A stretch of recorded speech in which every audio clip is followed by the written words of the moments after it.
Okay, good morning, everyone. Again, and for the purposes of the recording, my name is Jelaine Chubb. I am the state archivist. I am also the state coordinator for the Texas Historical Records Advisory Board. And on behalf of the board, I want to welcome you to this webinar.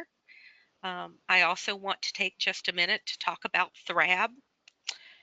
Established back in 1976 by Governor Dolph Briscoe, we are a 9-member board that are made up of records professionals and laypersons with an interest in historical records.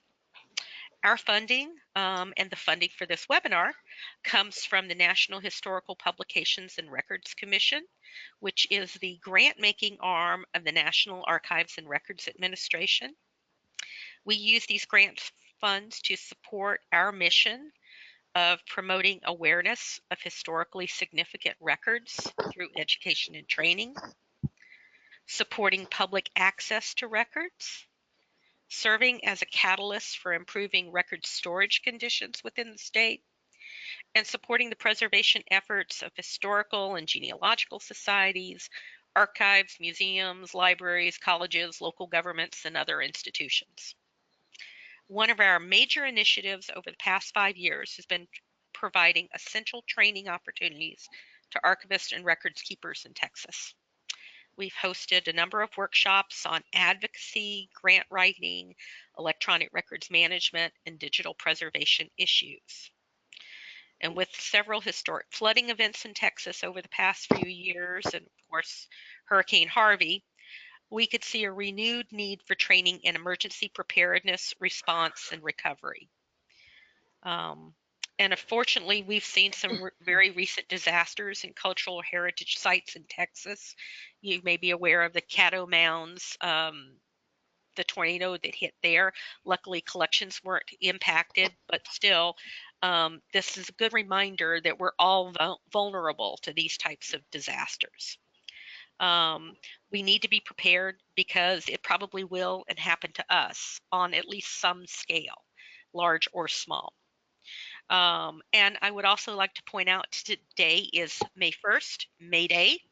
And if you're a member of the Society of American Archivists or a number of other archival organizations, you probably have gotten text messages and emails noting the importance of today, May Day, and taking one step. What's one thing you can do to prepare for the next disaster that's to come? So once again, I want to welcome and thank you for making this a priority today on May Day. And now I'm very pleased to introduce your instructor, Rebecca Elder.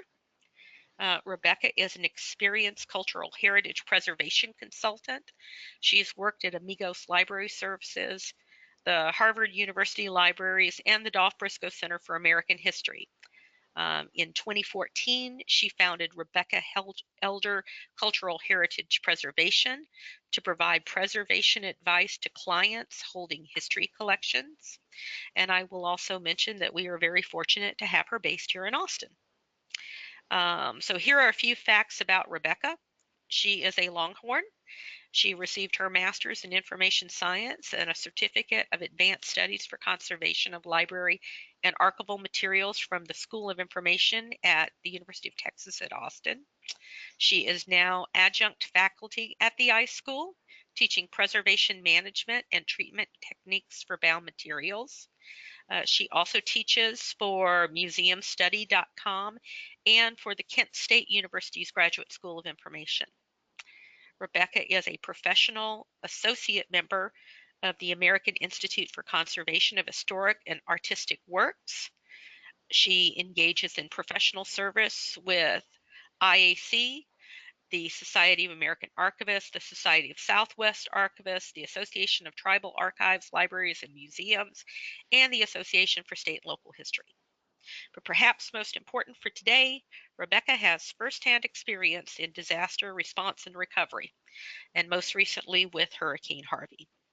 So without further delay, Rebecca Elder.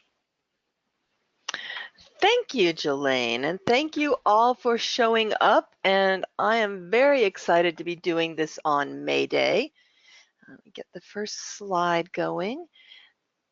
I believe if you do the research, there is even a contest going on where you can enter what you did for emergency preparedness today on May Day and be entered into a drawing for fabulous prizes from some archival vendors. So Google that up because this would certainly qualify.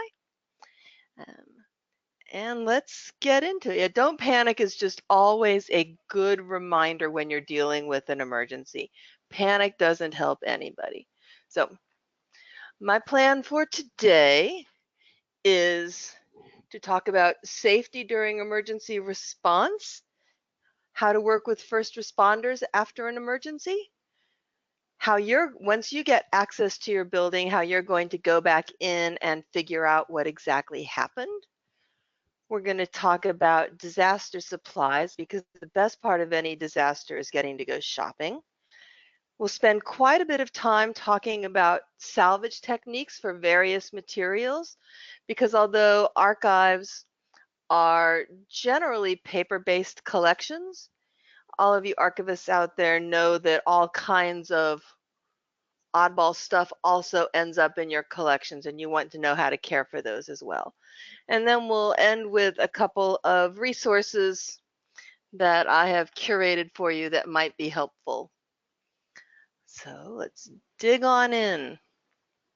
Um, yeah, one of the things that you need to know about responding to any kind of an emergency is that it is dangerous it can be very dangerous when you're dealing with emergencies. Flood water is not nice, clean water. Buildings are unstable in many cases. If you've had a fire, there may be particulate matter you want to deal with. So if you were here last week, I hope I said, but if I didn't, I'll say it again today, that the first priority in any emergency is human life, not collections. So we want to make sure you know how to take care of oh, and look, I have a slide. Yeah, if you only take one thing away from today, it's that your health and safety is more important than any object out there. Yeah, sometimes I make snotty jokes about which member of my family I would sacrifice in terms of them versus Shakespeare, but today I'm going to refrain from doing that and I'm just going to seriously say take care of yourself first and take care of all the people around you first. So before you even respond, you want to make sure that you're an appropriate person to be responding. There are some people who are great responders. There are some people who are not great responders. Um, know yourself. In my case, I'm not a great on the ground responder because I don't like to get messy and dirty, but I'm a great administrator behind the lines. And those are important roles too. There's a role for everybody. You need to figure out what your role should be. Um, if you are responding, you want to make sure that you are physically healthy enough to deal with challenging physical work. You're not going to have power in many circumstances. You're going to be lifting heavy things, climbing stairs instead of elevators, um, wearing heavy personal protective equipment. So you want to make sure you're physically healthy enough. The other thing is you want to make sure that you are emotionally able to handle the work. I'm going to go out on the limb I often go out on and say that if you got into archives as a profession, you probably weren't going into that to get rich. You probably were going into it because you love the collections. And if your collection is seriously damaged, that can be incredibly emotionally challenging to deal with, particularly if it's something you have spent years of your life working on. If you cannot handle the emotions of it, you may not be the best person to be the first responder on the scene. You also want to make sure your immunizations are up to date. Generally, that's a tetanus shot, but you should talk with your doctor. If you haven't had a tetanus shot in a while, I believe there are 10 years before you have to be revaccinated. Think about doing that so you're ready at a moment's notice. And also, if you are working in emergency situations, we'll talk about personal protective equipment, but the big one is a respirator. And a respirator comes along with a fit test to make sure it's protecting you properly. That fit test is supposed to be performed every year. And that can usually be done by industrial medicine facilities just in your community. So make sure you have all of those pieces in place before you get on the ground. Once you are on site, know your own limits. It is very, very, very, very easy to push past your limits, and you don't want to do that because, as I said, I hope this point is being driven home. Your health and safety is your first priority. It's also your first responsibility to your fellow responders. If you have some kind of a health crisis or a safety crisis, your co-responders will end up having to take care of you rather than continue the response work.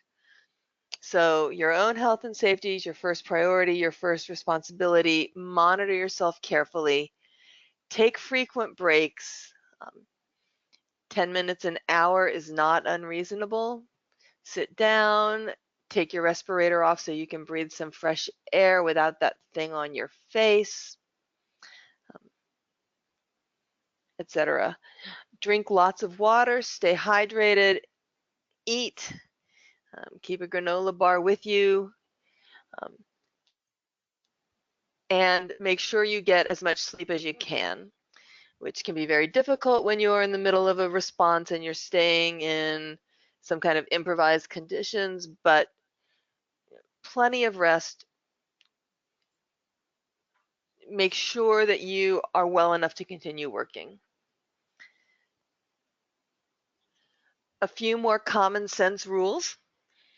When you are doing emergency response, you always want to work with a buddy so that there's someone to keep track of you and you to keep track of that person. Make sure someone knows where your team is at all times so that if we have to go looking for you, we know where to find you. So if you are leaving your assigned station, tell the people in authority. Create a schedule so everyone knows what time everyone is working, what time you're going to call it a day, and also create a rendezvous point where everyone meets up periodically so you can keep tabs on each other and make sure you stick to that schedule and rendezvous point. Even if you're wearing gloves, you should wash your hands frequently and change up frequently. And make sure you keep your work areas nice and tidy. There's a lovely picture of me wearing some personal protective equipment. That is me in my respirator doing some mold remediation. As you can see, it is a glamorous, glamorous job. That is a properly fitted industrial respirator. You can also use masks. I want to say N90, but I'm blanking on the number that is stored in the back of my head. They have to be masks that you buy, not little surgical dust masks, but rated for particulate filtration. And if you're going the mask route, the disposable mask route, those also need to be fitted so that you know what size you need to use and how to put them on. A fit test will come for a respirator or a mask will come with a training session.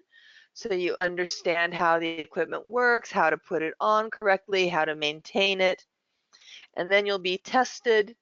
Usually that involves putting on a hood, a big plastic hood over your head with the respirator on, and then blowing some kind of a noxious substance into it So we can see if you can smell or taste whatever it is that we're blowing in. Sometimes it's banana oil, sometimes it is a bitter substance. And we do that and adjust your mask until you can't taste it anymore. And that's how you know it's working. You also want to use nitrile gloves. Nitrile gloves are cheap, disposable, hypoallergenic, generally better than latex, and for collections handling, easier to use than big rubber gloves, although those are good for cleanup work. If you're working somewhere wet, you will want boots. If you are working somewhere that is structurally unstable, you will want a hard hat to make sure your head is protected. You might want a Tyvek suit or a Tyvek apron to cover your clothing. They're disposable. One of my quick tips on Tyvek suits is if you don't have any and can't get your hands on any quickly, talk to the nearest funeral home because they will have Tyvek body removal suits on hand and they might be willing to spot you a few until you can get going. Um, if you're working somewhere with lots of particulate matter flying around, eye protection, and if you're working somewhere noisy, make sure that you use ear protection. So it is quite a bit.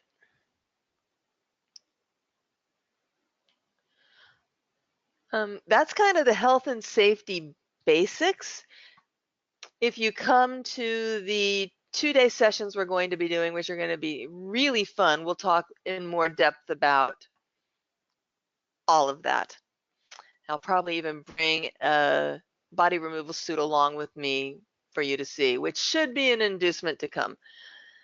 So now let's talk about dealing with your first responders after your emergency, because they, again, are your best friend and are instrumental in your recovery if it's a major emergency. So during and after an emergency, it is really important to remember that your first responders are in charge. Until they give you the go-ahead, they have complete control of your building and your collections, and you do what they say. It is not worth getting arrested. It's not worth getting injured, defying their orders. Let them be in charge. They are the experts. Remember how the incident command system works, and if you haven't taken that incident command system training online since last week, consider this another encouragement to do that. Any information your first responders request, obviously you should provide to them as quickly as you can and as completely as you can. Respect their orders. Remember that human life is more important than collections, and it's often really useful to iterate that to your first responders, both during the emergency preparedness process and during any response. As collections people, we tend to jump right ahead of human life to get straight to our collections, but the first responders are there 100% because human life is their priority. They may help with your collections, but life is their priority. Make sure that they understand that you understand that. And then it's a good idea to invite responders to your debriefing meeting.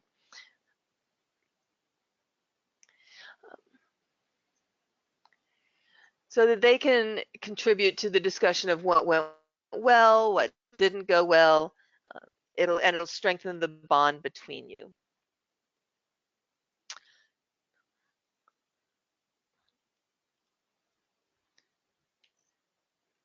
Alrighty, so we've gotten the preliminaries out of the way. And we are going to move into actually what you do when there's a disaster. This photo comes from the 1966 Florence flood, which we tend to think of as the modern beginning of conservation.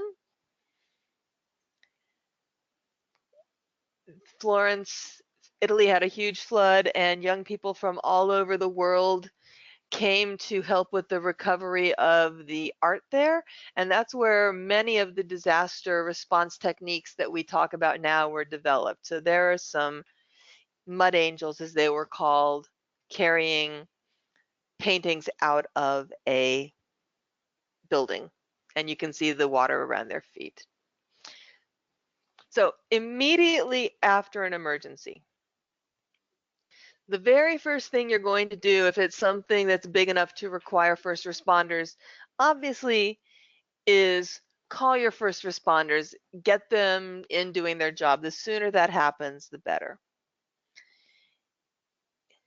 After that, if there's collection damage, you're going to activate your disaster team and get them started doing the work that you all planned out when you did the planning process.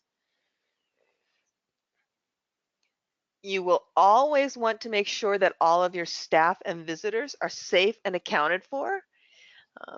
Visitors evacuated if need be. If it's a widespread emergency affecting your community, make sure that your staff members are safe at their homes, figure out where everyone is. If there's evacuations, figure out where everyone has gone. If you need to cut off your building utilities, go ahead and do that. It's important to maintain the security of your building and collections. If you lose, for example, if you lose power, your alarm system may no longer work. Perhaps you have a tornado that takes out some of your windows and perhaps a chunk of your roof. In that case, it would be very easy for someone to get in. And if that happens, your collections would be potentially unguarded. So if your building is easily accessible in a way that it usually isn't, make sure that you have extra security on hand to deal with that. Also, if your collections are exposed to the elements, take steps to get them out of the elements if you can. And start calling all those people you're going to need to call. All of the contacts that you assembled during the preparation process. So when you're ready to re-enter your building after a large disaster, again, safety first. Think about if you have your tetanus shot. If not, you can run to any urgent care and get one quickly, or your doctor quickly. Make sure you have the appropriate safety gear. Don't work alone. All of that's saying it multiple times, so you hear it multiple times. And never enter your building without permission from your first responders. They're the ones who have the say-so over whether it's safe to be in that building. They know what they're doing. Take them seriously. When you go in, be aware of your surroundings. Things will be likely very different than they usually are. So you want to make sure that you are aware of any hazards that have come up and keep an eye out and report them. That could be things like sparks coming out of an outlet, broken or frayed wires, structural damage. I've seen photos, I've never seen it in person, thank goodness, of water pouring out of electrical outlets. That just seems really dangerous to me. So anything that you see that is a hazard, report it so it can get repaired or taped off or somehow mitigated so it's not a problem. So it's not a danger. And then finally, you can begin assessing your damage. So you want to make sure if you have insurance that you talk with your insurance agent before you go in, and they may want to come along with you to help do the assessment. where the first time you go in, you are going in quickly. You're going to see what happened, and you're going to come back out and meet with your team and put together a plan. So it's a good idea to go in with a team of 2 or 3 people. Maybe one person to point out the damage, one person to record the damage, and one person to photograph the damage. The photographer and the pointer could be the same person. That works. When you go in, things that I would bring in with me. And these are things I might consider, we'll talk about supplies soon enough, but I would consider keeping a milk crate or go bag or some kind of a container of my own personal disaster supplies in the trunk of my car. And these are all things that might be part of that situation. A clipboard with plenty of paper and copies of your floor plan. Clipboards are so useful because they give you an immediate writing surface. The other wonderful thing about clipboards is if you have a clipboard in your hand, everyone assumes that you know what you are doing, which in an emergency situation, that little bit of authority is helpful. Plenty of paper to take notes on. Copies of your floor plan, because it's sometimes, rather than having to write down 47 words to describe where something is, you can just note it on a copy of the floor plan and keep going. Pencils are better than pens because they can sit in the trunk of your car for years and they'll still work. I like mechanical pencils because I tend to break pencil leads quickly and I don't have to sharpen them that way. And if it were me, I would want to tie my pencil to my clipboard with a piece of string so that when I drop it, it doesn't fall into the disgusting water on the ground, because you don't want to be digging through that trying to find your pencil.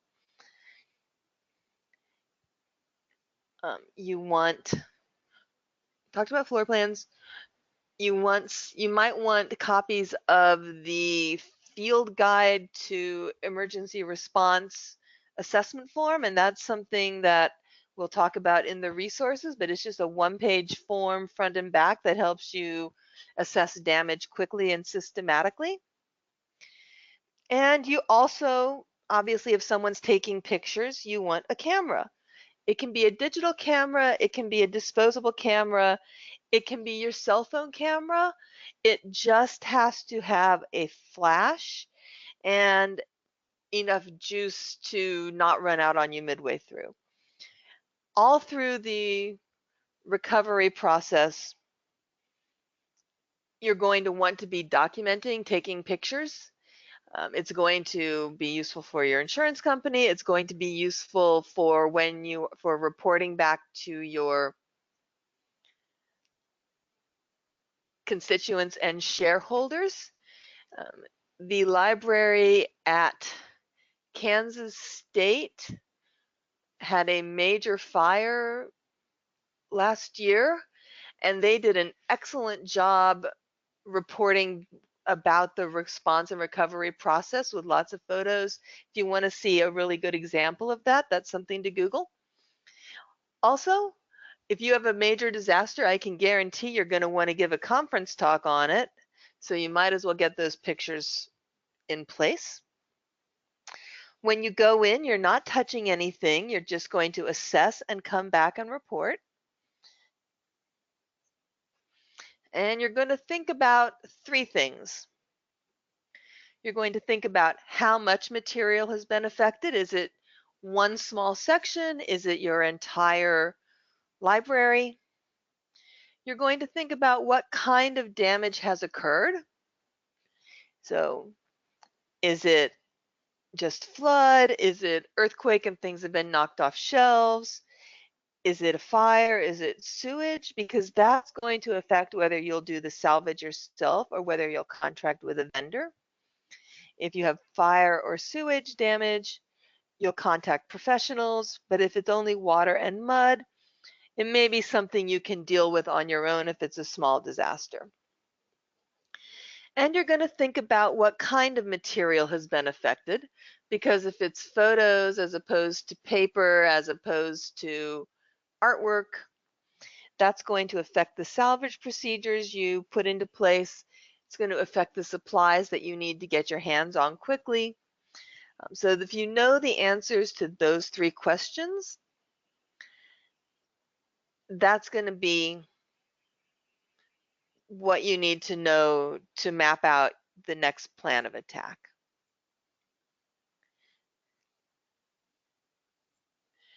And then you are going to stabilize your environment. The big point of all salvage that we're doing is not to make things clean and tidy and ready to serve out to patrons again yet. It is to keep the damage from getting any worse. And if you have any kind of a water disaster, we're going to be thinking about minimizing the possibility of mold damage. So you're going to identify and repair any structural hazards that you might find. If you have bookcases that have fallen down, you're going to try to get them up. If you have columns that are toppling, take care of those. Make it safe to move around in the space. Then you want to reduce temperature and relative humidity. That's going to prevent mold growth. The rule of thumb is that you'll hear people quote many different times. It ranges from 48 to, some people are saying, as much as 100 hours before mold grows. And the higher the temperature and the higher the relative humidity, the more quickly you're likely to have mold. So you want to reduce your temperature and reduce your relative humidity to prevent mold growth from happening. Your ideal is less than 70 degrees Fahrenheit and less than 45, maybe 50% relative humidity. In some emergencies, some disasters, this may not be attainable, but that gives you some goals. If you are at 70 degrees and 45% relative humidity, mold is not going to grow. The ways to do this include, if you have power or a generator, run your air conditioner. That'll drop your temperature, that'll reduce your relative humidity. Run fans. When you're running fans, that'll keep air moving, which will reduce the rate of mold growth. If you're running fans, don't aim them directly at collections, because that air can cause damage. Instead, aim them at the walls, aim them out into space, and trust that they'll be moving the air around the space. If you have windows that open and you have no other options, you might consider opening the windows, although that opens up another realm of possibilities that we aren't really fond of: insect entry, unauthorized human entry. And once you have your relative humidity and temperature stabilized, check it frequently, because things are fluid in disaster situations. They can change quickly. So check frequently to make sure your humidity doesn't drift up and into the realm where you can get mold growth, which is usually, we say 65% relative humidity is where mold will begin to grow. If you can't reduce your humidity, then consider options for moving the collection. Maybe there's somewhere else you can take the collection or portions of the collection if it is not overly large. And once your environment is stabilized, you'll be thinking about salvage. In order to do salvage, you're going to need supplies. So we're going to take some time to look at all the disaster supplies you might need in a collections emergency. Ideally, you have done a lot of this during your planning process, but it fits nicely into the curriculum here, so we'll do it here instead. And there are some white paper towels, which are kind of the classic first thing we think of when we think of collections salvage. So some supply basics. You want to stockpile some salvage supplies before you need them. You don't need to stockpile every single thing, but there are some basics you want to have on hand so you can get started right away. It's also a known fact that salvage supplies tend to disappear unless you monitor them closely. You know, everyone needs flashlights. You might have a roll of duct tape in there. Everyone wants duct tape, paper towels, you name it, stuff that's easy to get their hands on, people will take. And if people take them, then you don't have them during your disaster. So you want to monitor them closely. What I recommend, and a lot of people recommend, is you can use clean plastic trash cans, put your supplies in the trash can, and then um, I've heard people say duct tape, but what I've been saying lately that I really like is use saran wrap, plastic wrap, and wrap the top of the trash can so that anybody who gets into it has to break that seal and you will be able to see it. If you notice that someone has been messing with your disaster supplies, then you will be able to go in and see what they took, figure out if there was a disaster or if it was just somebody taking something they wanted. You also want to make sure that you check each can annually, perhaps on May Day, to make sure everything is still present and nothing has hit its expiration date. Uh, it's a good idea to keep several cans in convenient places so they're available whenever, wherever you need them. So somewhere near collections. If you have like a closet on each floor that you can put it in. I like this can because it's wheeled and you can just pull it right over. Um, and now we're going to talk about lots of different kinds of supplies and equipments. You might not need all of them. You may want to add others, but this is kind of a baseline. So the first thing I talked about earlier is you might have your own personal supplies. And that's why we have the flight attendant here with the oxygen mask, because you need to make sure that you take care of yourself. You put on your own oxygen mask before you put on anybody else's. Take care of yourself first so you can do your best work. So things that I would keep in a car kit, we talked about a clipboard with paper and floor plans. We talked about pencils. I would say gloves, both nitrile gloves in your size and heavy rubber gloves for dealing with um, garbage and waste. Protective clothing and footwear. Like we said many times, flood water is not nice, clean water, and you probably don't want to be walking in there with non-waterproof footwear. Um, Snacks. What are the snacks that you trust to get you through the day? Whatever kind of granola bar that's non-melty, um, whatever you like, but just something you know so that you will not get too, your blood sugar won't fall too low. Any small hand tools that you like to have around. For me, I would have a bone folder and a micro spatula would be my really big go-tos, maybe a utility knife. Um, if I had protective clothing, I would want perhaps a smock with pockets that I could put my hand towels into, a flashlight and batteries. Excuse me. And your cell phone is a great tool as long as it has power. So if you don't have some kind of a portable cell phone charger in that kit, you won't have as much access to your cell phone. So just a little portable charged up charging brick. They're relatively inexpensive.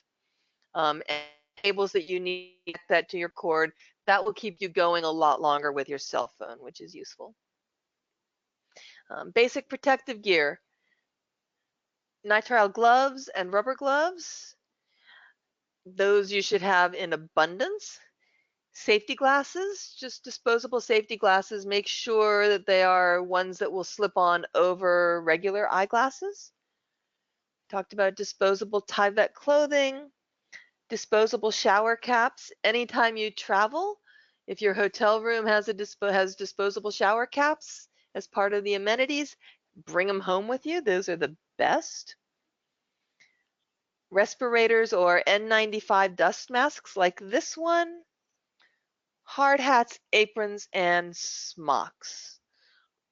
That's kind of the basics of protective gear. You may end up with other things that you like, but that will get you to where you need to be. You might also want some kind of a fluorescent vest to make you easily seen.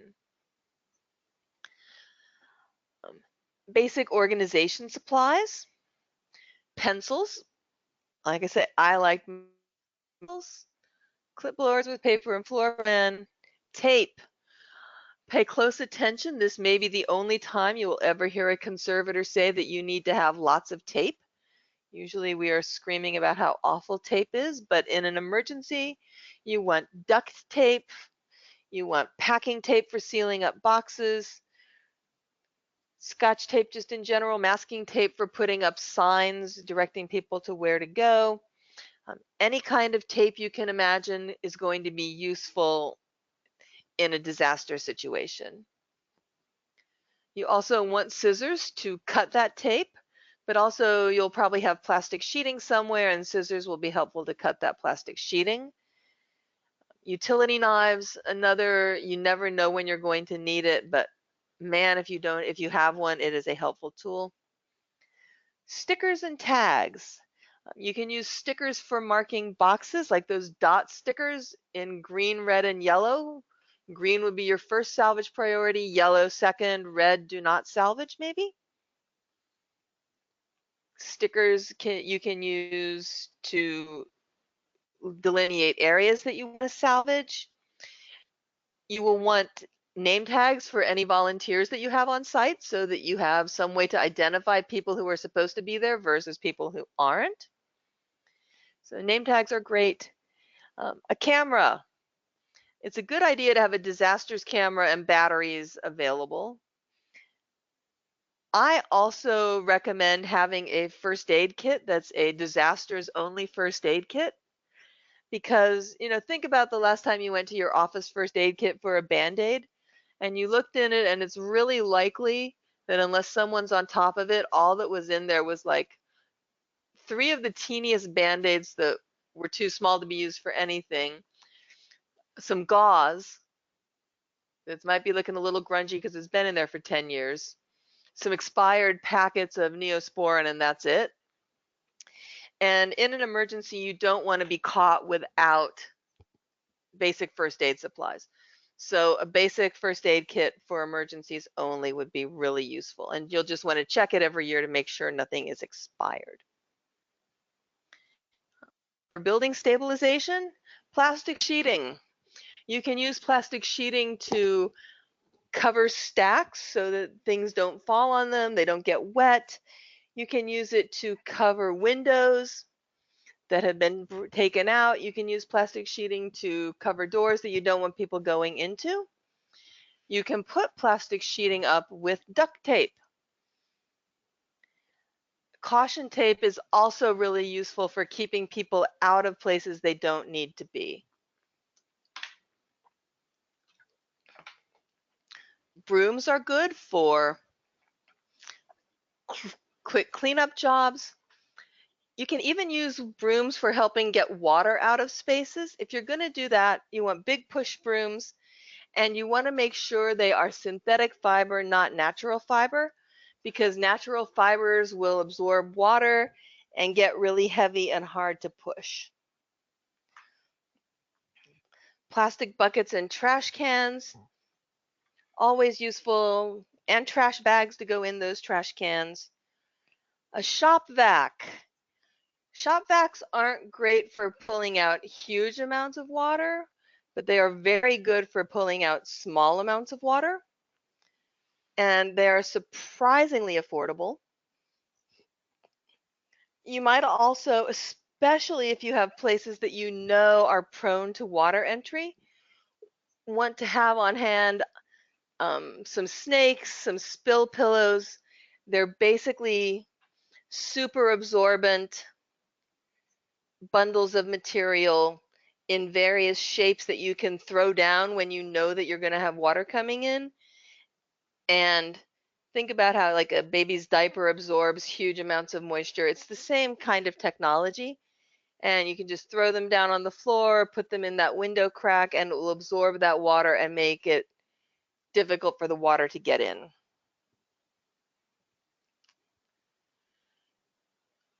For your salvage basics, you want white paper towels or brown paper towels. What you don't want, unless you have no other options, are paper towels with prints. As much as having, your favorite cartoon character or floral print would make your disaster much more cheerful, those colors can run and transfer, so you want to go with plain white. And one of my favorites are the fan fold paper towels that you find in a lot of public restrooms. If your institution uses those, grab those, because that you can just grab and go. You don't have to tear them off the roll. Freezer paper is useful for wrapping things for freezing, for packing out. It's a plain white craft paper or plain white paper with a plastic coating on one side, and you can wrap it with the plastic coating facing your object so it won't stick, and you can label the outside. Plastic trash bags for throwing away trash and things that you're not going to salvage. Blotter paper is super absorbent paper pulp that's been pressed into sheets. It's a little expensive, but it does a great job absorbing water. That's its whole purpose. The cheaper route to take is blank newsprint, and I would just go to, if I needed it, I might not keep it on hand, but I would go to you can just go to your local U-Haul store and buy it by the pound. I think they sell like 5-pound packages, and that's a stack of 24 by 36-inch sheets about 8 inches tall. Useful for interleaving things, useful for absorbing water, useful for lining tables.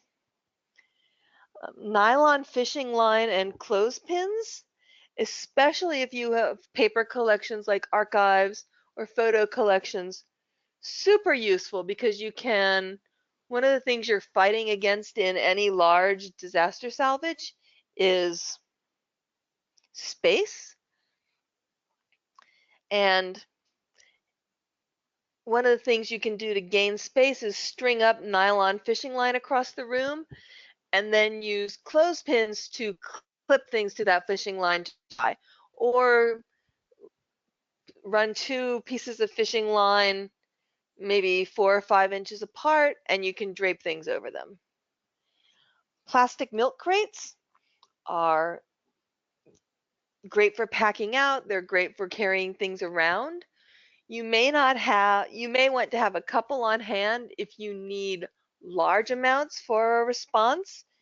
Your best bet is to contact your local grocery store chain or local dairy, and they may be able to loan you some, especially since there's things that can be cleaned easily. And you might also want sheets of Mylar, particularly if that's something you keep on hand anyhow. If you come to the in-person sessions, I'll show you how to use sheets of Mylar to separate stacks of soaked paper. And the last thing I wanted to tell you, because today is May Day, one of the things that's going on this afternoon is a lot of the organizations in DC, I think the Smithsonian, the National Archives, I think there's one more, I can't remember whom, but they are all getting together on the mall to show off what's in their disaster kits, in their disaster trash cans. And they're going to stream that on Facebook Live on the American Institute for Conservation's page, I think starting at 2 o'clock Eastern, and they'll do one an hour. So that sounds like a lot of fun. And if you can't catch it live when you can ask questions, they'll be on their Facebook page going forward, and you can go back and see what cool stuff they have. All righty. So finally we have everything in place, all the pieces we need, and we can finally begin to work on our salvage. It's taken us a while to get here. So basic rules of salvage. Um, you have 48 hours-ish before mold will begin to grow. So your best shot at salvage is to air dry or freeze things within 48 hours. And we'll talk about a little bit about how those processes work. This image you're seeing, if you are not intimately familiar with this device, it is awesome. It is the disaster wheel, and your references have a link to where you can order it. I think right now, because of May Day, they are on sale really crazy cheap, like $5 a hit, half price. On the front side of the disaster wheel, it tells you what the steps you take after a disaster. On the back side, it tells you all the salvage techniques for a myriad of types of materials you find in collections. So they are good little suckers to have around. There's also the salvage at a glance chart, which contains similar information but in a much more granular form. So while the disaster wheel would say photographs, the salvage at a glance chart would say albumin prints, silver gelatin prints, platinum prints, daguerreotypes, and so on and so forth. Also, we talked about training last week in our webinar, but it's good to remind you that it's a good idea to do some wet salvage practice beforehand. If you come to the in-person workshop, you will get your hands dirty and get to see what this stuff is like in person, see how wet things feel. But if not, you can just get a tub of water, throw some non-artifact simulated artifacts into that water, get them nice and wet, and see what it takes to salvage them so that you've worked out some of the technique before you have to do it on something that matters. So things you're going to want to be thinking about. How much help can you get? Because that's going to determine how much salvage you're going to be able to do. Who are you going to have do the work? Is it going to just be your staff? Is it going to be volunteers? If it's volunteers, you want to know what liability issues you might have there. Also, you want to think about what kind of training and supervision the volunteers need. Oftentimes, because they need so much training and supervision, you might actually be better off not using volunteers during your initial salvage because they will require so much work that you are not able to do anything that you should be doing. So it's just something to weigh out. And we talked last week about hiring an external firm to come in and do some of the work for you. And if you have that contract in place and your disaster is of a sufficient magnitude, you might want to call them.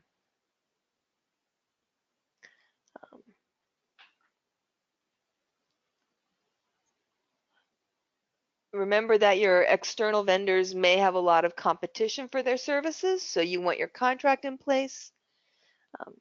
And even if you are not using volunteers for hands-on recovery work, there are still things volunteers can do. Donations of money, always acceptable. And that person who runs to Starbucks and picks up a traveler of coffee or two and brings in some donuts and coffee, that person, a huge hero on a disaster site.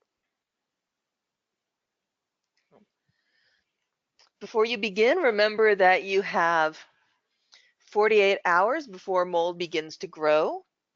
So freeze things quickly unless otherwise indicated, and we'll talk about that when we talk about specific salvage techniques. Work on your highest priority collections first, which hopefully you identified in your planning process so you aren't making those decisions emotionally. Use fans to keep air circulating. Call your conservators, call the National Heritage responders, get advice to make sure you're not going to be doing damage.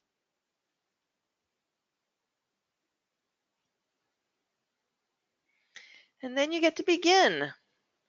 So one of the first things we always talk about is freezing wet materials. This is a nice fancy freezer. You don't need something this fancy.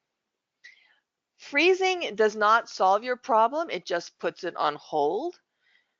But it puts it on hold and then you can thaw a few things out at a time and it's much easier to handle your disaster. You can use a home freezer.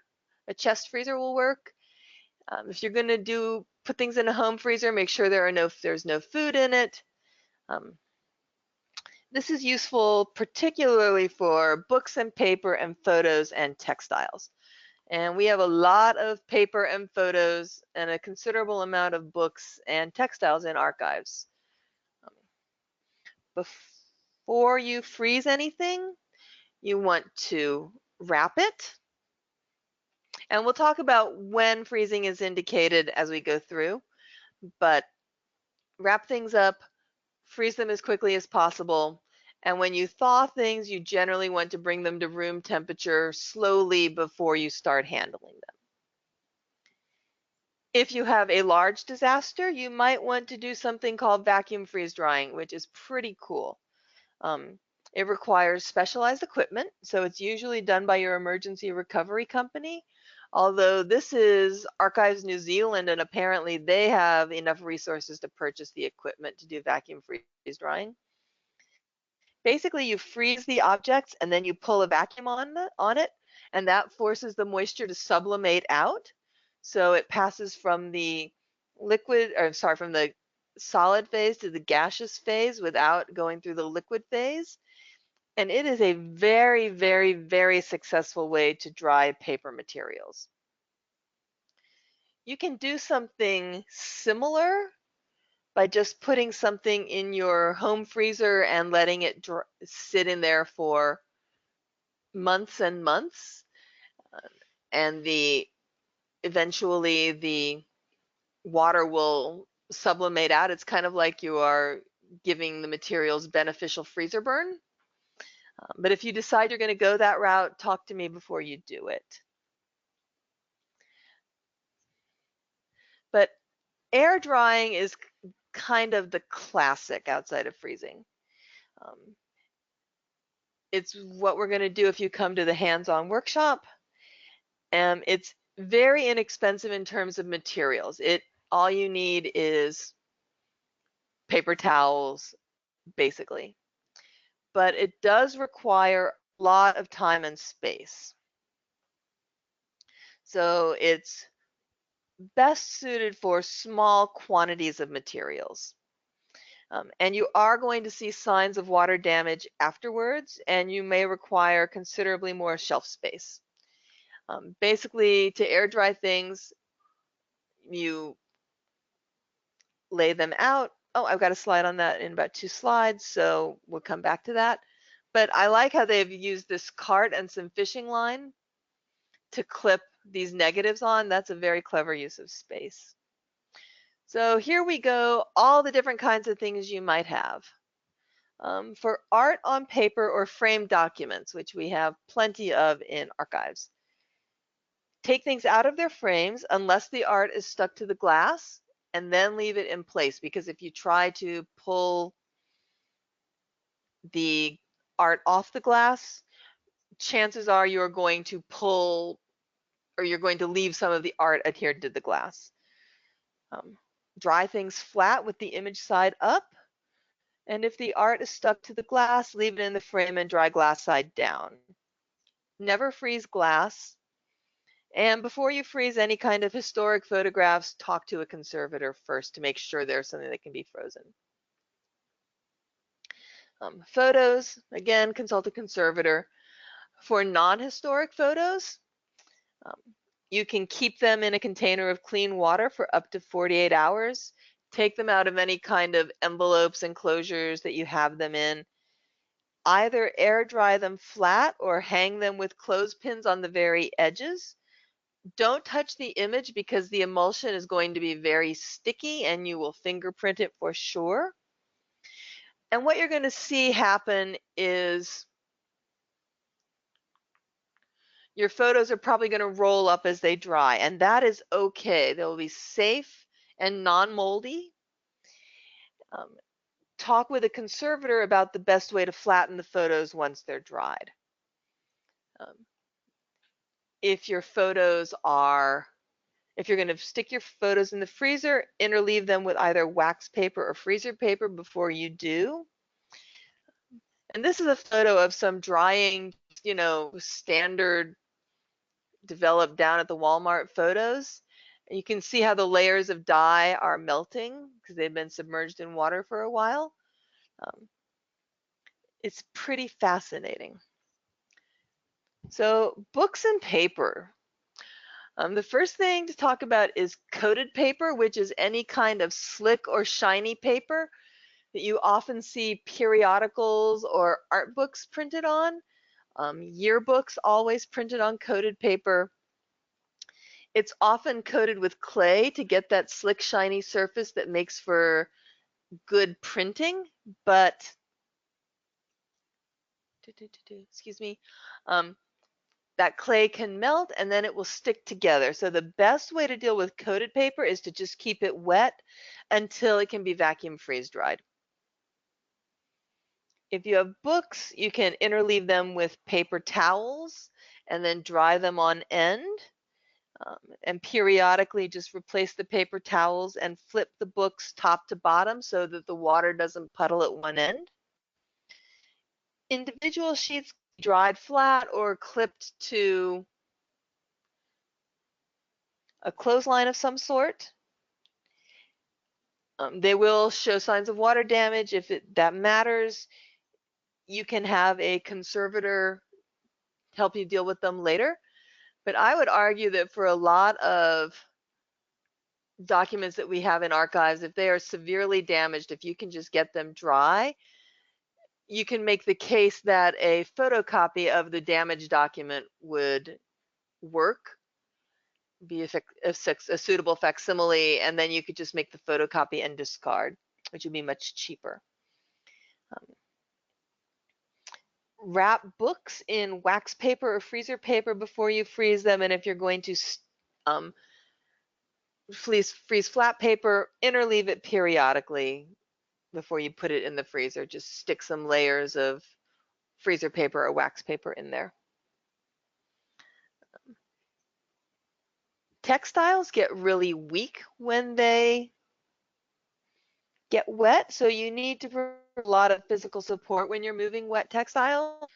Don't pick the textile up by itself. To carry it, put it on a sheet or a towel and carry the sheet or the towel. Rinse them and then drain and blot with clean towels or cotton sheets, and block it to its original form as much as possible, letting it air dry flat. You can freeze some textiles beautifully. Just separate them with freezer paper, wax paper, and stick them in the freezer. But you don't want to freeze any kind of embellished textiles. Nothing beaded, nothing embroidered, because those embellishments may not hold up to freezing. Wooden furniture, rinse, blot, and air dry. I'm not going to spend a lot of time on wooden furniture because I would rather have time for questions, and it's not going to be your big deal, but you can come back and consult this. Ceramics and stone. If you have anything ceramic or stone, ceramics, you definitely want to talk with a conservator because different ceramics have different needs. put anything broken in a plastic bag until you can treat it to keep all the pieces together. For anything smooth surfaced, you can blot it dry, but if it's rough surfaced, you want to air dry it because the blotting can damage that surface. And don't freeze anything ceramic, anything stone until you talk to a conservator.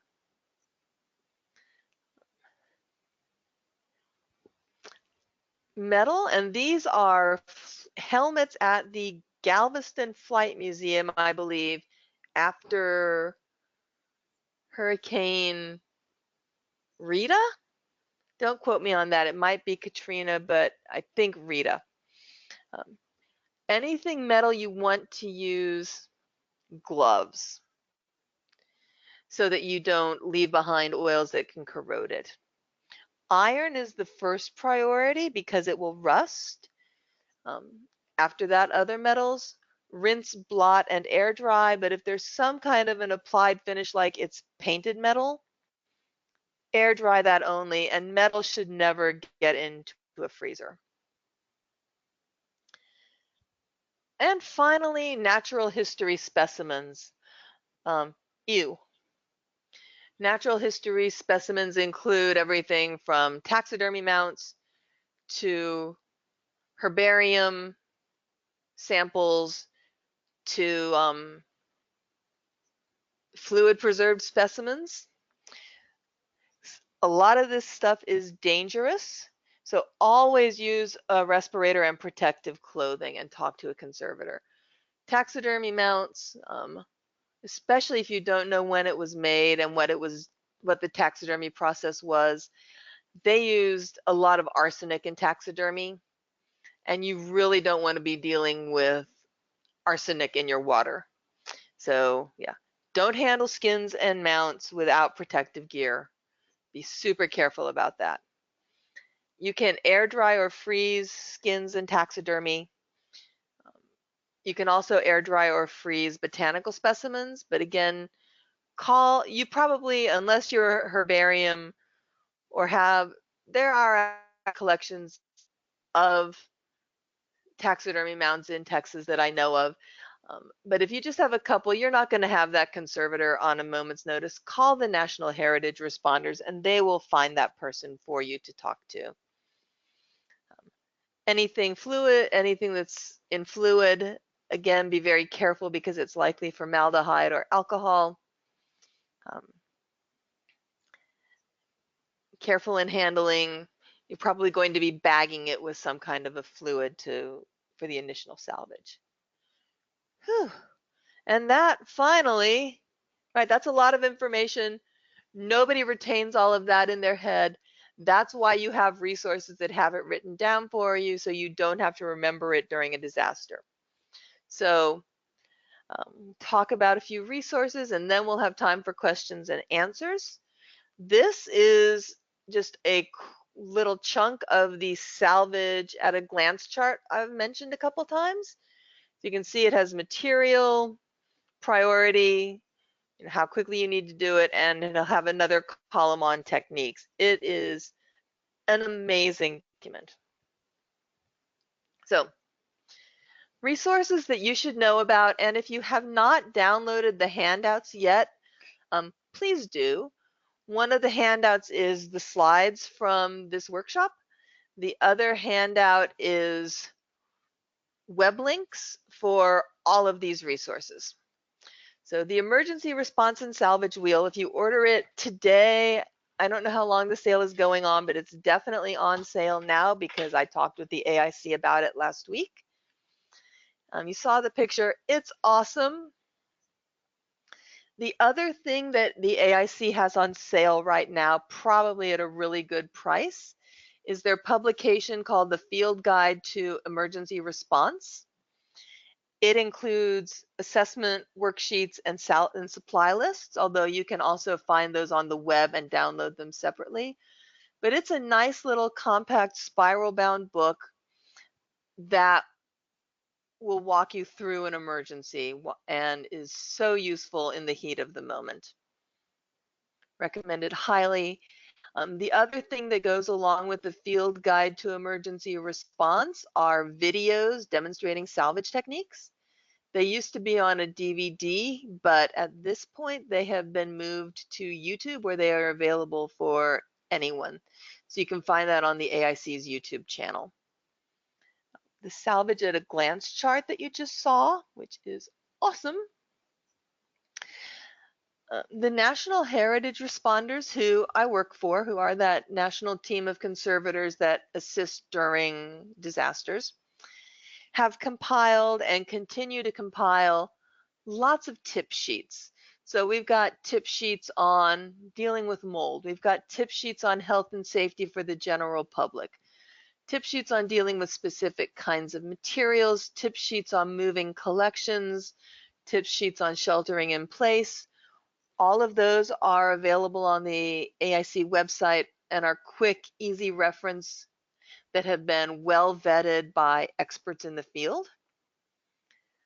Likewise, the Northeast Document Conservation Center preservation leaflets are an invaluable resource for anything dealing with paper-based library archives collections.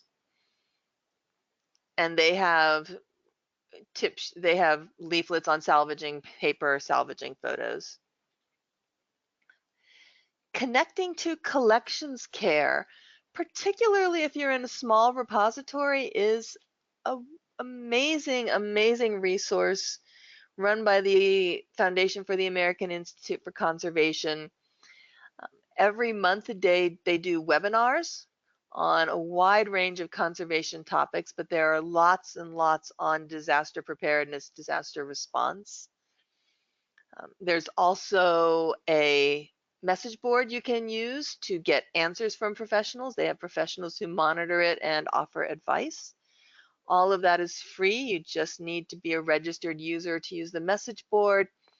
All of the archived webinars, you don't even have to log in to watch. You can just download them, download their resources, and they are so good. Emergency First is a great 4-page guide to disaster response and recovery. Just quick, lays it all out there. Might be a good background reading, might be good to give to people who don't know about response but just show up on the scene to help. And finally, the National Park Service Conserve-O-Grams. Invaluable for any collections operation, but they have some good disaster ones, including an excellent one on building a disaster supplies cart that is worth taking a look at.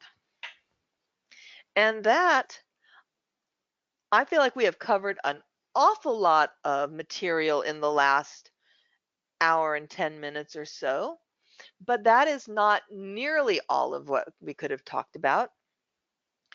So I hope I will see some of you at the in-person training. Also, now we're all friends, so you are more than welcome to email me with questions. I am always delighted to answer questions if you have them. And THRAB is another excellent resource. There is their contact information, or you could just send them a thank you note for hosting these webinars. That's all I have to say. So just going to open the floor up to any questions anyone has. So if you have questions, you can type them in the box.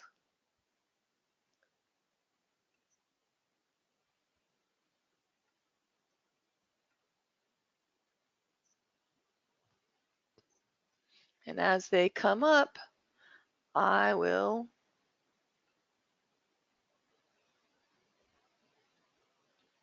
give you answers.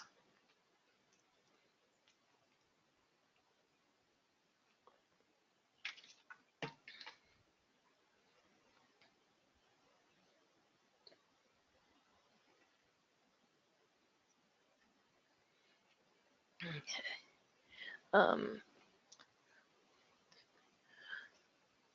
Let's see. Teresa wants us to repeat the dates for the hands-on in Austin and Houston. I don't have my calendar in front of me, but Peggy, I know you know them. So I can you do. jump in I there? can share that. The Austin dates are June 13th and 14th, and the Houston dates are the 27th and 28th of June. So they're 2 days each. Same workshop, different locations. Yes. Don't come twice. It'll get tedious for you. Yeah, they're both good, and they should be really fun. The other great thing about them is they'll give you the chance to meet some people in person and start developing the connections about who you will call when you have a disaster. Because knowing who's around you who can help is incredibly useful. Nicole wants to know what the best way to remove a stuck photo from glass is. And the answer to that, really, Nicole, is to talk to a conservator. Photos are super, super fussy things. That emulsion is incredibly delicate. And if you don't know what you're doing, you don't have that training, you can do a lot of damage. It's something I would not try myself. I would go directly to a photo conservator. And the American Institute for Conservation on their website has a conservator referral service. So I wish I had an easy hands-on at home way to tell you, but I just don't. Peter wants to know if this presentation and last week's presentation are going to be online. And that's another good Peggy question. Yes, they are. This one obviously isn't up yet. Last week's should be available to you. If you didn't get an email with that link, let me know. But we do have it up on our THRAB website. When you go to register for the workshops, we do have a link on that one as well. Awesome. And Lily, oh hi Lily. Lily and I have known each other forever. If collections are stored permanently in cold storage, like a walk-in freezer, should these be removed before putting in materials that have water damage potential mold? No. Just make sure that the materials that have water damage that you're putting in are wrapped tightly. That ought to take care of it for you. And hopefully you'll get everything, frozen very quickly. And once everything is frozen, it's not going to be an issue. And Kat, hi Kat. Can we recommend any good sources for keeping up to date with disaster occurrences and places in need of volunteers? So in Texas, follow the TX-Sarah Facebook page, which is, if you Google TX-CERA, you'll find it. And Kat, since I know you are at the iSchool, stay on the insider list, because if there is ever a response that happens out of UT, which happens from time to time because there are some faculty members interested in response, we would recruit for that there. I think those in Austin would be good resources. I would also, no matter where you are, if you have a local Archives Association, stay up to date with them. There isn't really a centralized clearinghouse that I know about, unfortunately. That's an excellent question. Maybe something for the AIC to think about. One more question about the training in Houston. Can you remind us again?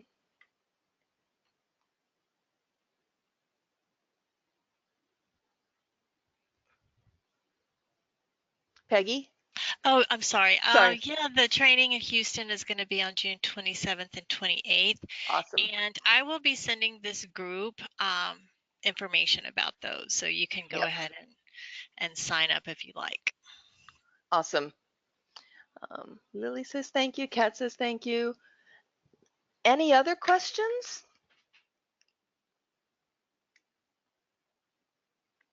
I don't see any more coming up.